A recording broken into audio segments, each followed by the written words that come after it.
The golden age of piracy gave us Blackbeard, Captain Kidd and Anne Bonny, names that roll off the tongue like old friends. But there were others, pirates whose names made grown men abandon ship rather than face capture. Pirates whose crews sometimes mutinied not for treasure, but because even hardened criminals couldn't stomach what they witnessed. Between the 1660s and 1720s, 7 men earned reputations so vicious that contemporary writers struggled to find words strong enough. These weren't swashbucklers or rogues with hearts of gold. They were the pirates other pirates warned each other about.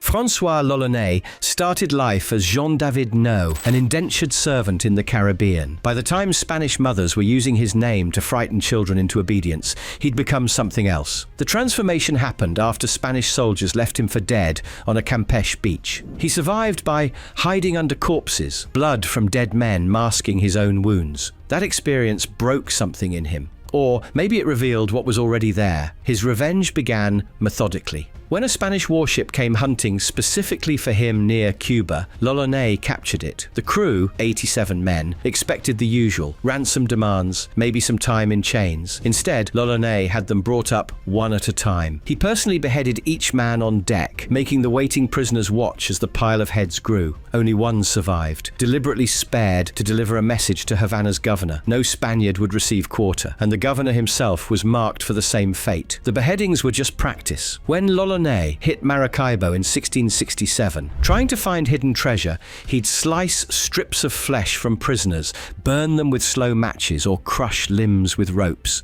A technique called wooding. One Spanish account, written with barely controlled horror, describes him cutting open a prisoner's chest, pulling out the heart, and taking a bite from it while other captives watched. Contemporary Alexandre Esquemelin, who sailed with buccaneers and wrote their histories, called l'Olonnais' methods inhuman cruelty. When a buccaneer historian, someone who witnessed plenty of violence, uses those words, it means something. Spanish colonial forces, not known for mercy themselves, preferred death to capture. Entire garrisons would fight to the last man, rather than surrender to l'Olonnais. His end came in 1668 near Darien. The indigenous Cuna people captured him after a failed raid. According to multiple Spanish sources who heard the story secondhand, they killed him slowly, hacking him to pieces and reportedly eating parts of him. The man who'd terrorized the Caribbean for years died the way he'd lived, in pieces, consumed by violence. Edward Lowe's piracy career lasted just 2 years, from 1722 to 1724. In that brief window, he managed to shock an era already numbed to maritime violence. Unlike l'Olonnais, who at least tortured for information about treasure, Lowe seemed to enjoy cruelty for its own sake. Lowe's signature move involved lips. When a Boston captain threw a bag of gold overboard rather than surrender it, Lowe caught him anyway. He had the man tied to the mast, then personally sliced off his lips with a cutlass. But that wasn't enough. Lowe fried the lips in a pan and forced the captain to eat them before killing him. The story spread through colonial newspapers, each retelling adding to Lowe's mystique of pointless savagery. The Cook incident revealed something worse. After capturing a ship Lowe decided had no value, he could have simply let it go or quickly scuttled it. Instead, he noticed the ship's cook, described in one account as a greasy fellow. Lowe announced the man would sizzle well and had him tied to the mast. Then he set the ship on fire, forcing his crew to watch and listen as the cook burned alive. No treasure was involved, no information needed, just entertainment. Philip Ashton, who spent 16 months as Lowe's prisoner before escaping, left us the most detailed account of life aboard Lowe's ship. He described a captain who would fly into murderous rages without warning. Lowe shot his own sleeping gunner in the mouth during one mood swing, then threw another man overboard for congratulating him on the murder. His crew lived in constant fear, not of battle or hanging, but of their own captain. Lowe's violence created its own downfall. Pirates operated on rough democracy, and even the most hardened crews had limits. Ashton reported growing unease among Lowe's men as the atrocities mounted. They'd signed up for robbery, not sadistic theatre. In 1724, his crew finally had enough. They voted to maroon him. pirate justice for a captain who'd gone too far. A French warship allegedly picked up Lowe near Martinique and hanged him late in 1724. Some accounts say he escaped. Others claim he ended up in Brazil. The uncertainty fits. Even Lowe's death became just another story told differently depending on who was listening. Edward Teach, better known as Blackbeard, understood something his contemporaries missed. Fear could do the killing for you. While L'Ollonais butchered and Lowe tortured, Blackbeard built a reputation so terrifying that many of his victims surrendered without a shot fired. The theatre began with his appearance. Before battle, Blackbeard would weave hemp cord soaked in saltpeter into his massive black beard, then light the fuses. Smoke wreathed his face like something from hell itself. Add multiple pistols strapped across his chest, a cutlass in each hand, and height that towered over most men of his era, and you had a walking nightmare. Sailors who saw him coming later swore they'd faced the devil himself. But here's what separates Blackbeard from the others. Despite his fearsome reputation, there's no verified account of him killing anyone until his final battle. Not one murder definitively linked to him during his entire piracy career. His blockade of Charleston in May 1718, holding an entire city hostage, ended without bloodshed. He got his ransom, oddly just medical supplies, and released all prisoners unharmed. This wasn't mercy, it was calculation. Dead men couldn't spread stories.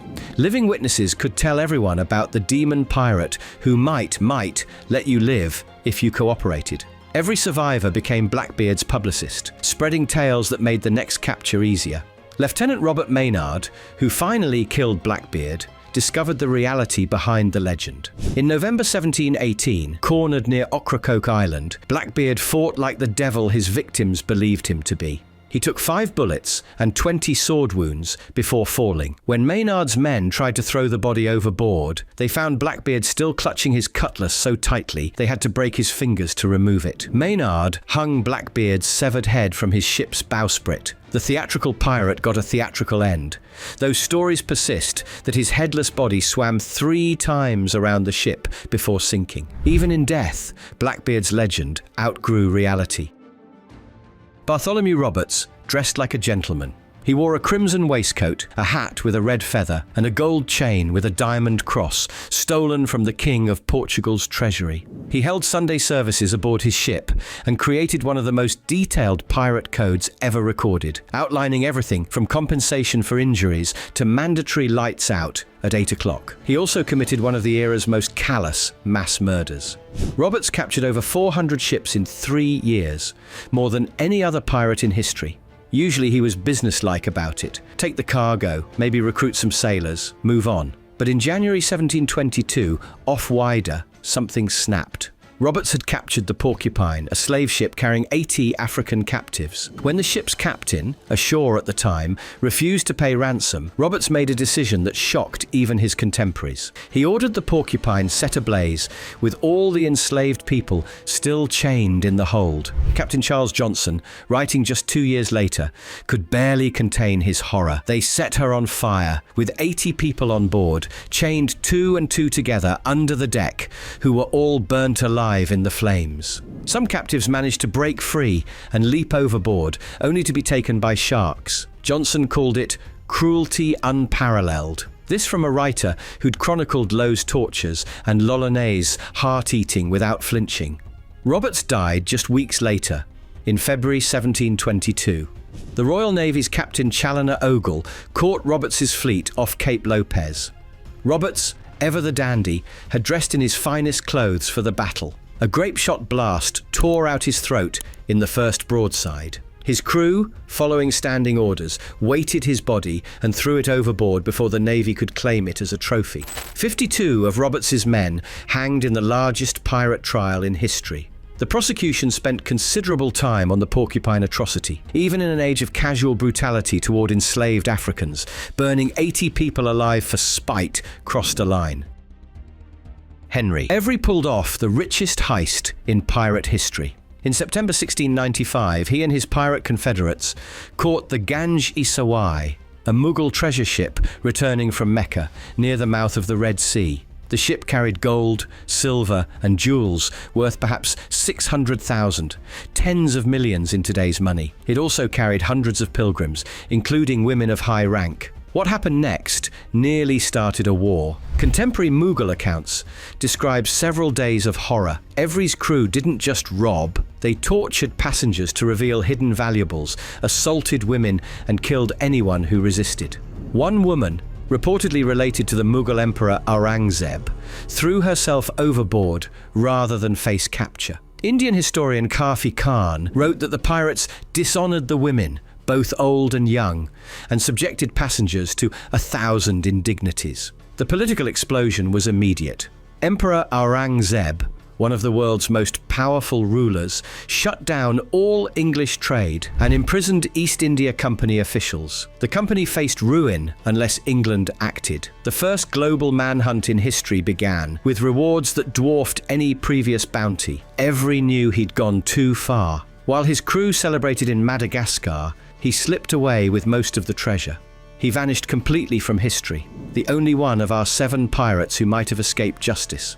Rumours placed him everywhere, from Ireland to Madagascar, living as a king with harems and palaces. The truth was probably grimmer. Captain Johnson claimed every made it back to England, but was cheated by merchants who realised he couldn't go to law. He supposedly died in poverty around 1699, though no record confirms it. The richest pirate in history might have died broke and anonymous. Meanwhile, his crew members who got caught faced public execution in London. The trials became sensation, with broadsheets depicting Every's crimes in lurid detail. The government needed to show the Mughals that English justice reached even the worst pirates. Every himself remained a ghost. His feat inspired countless sailors to piracy, even as his name became synonymous with the word pirate in multiple languages.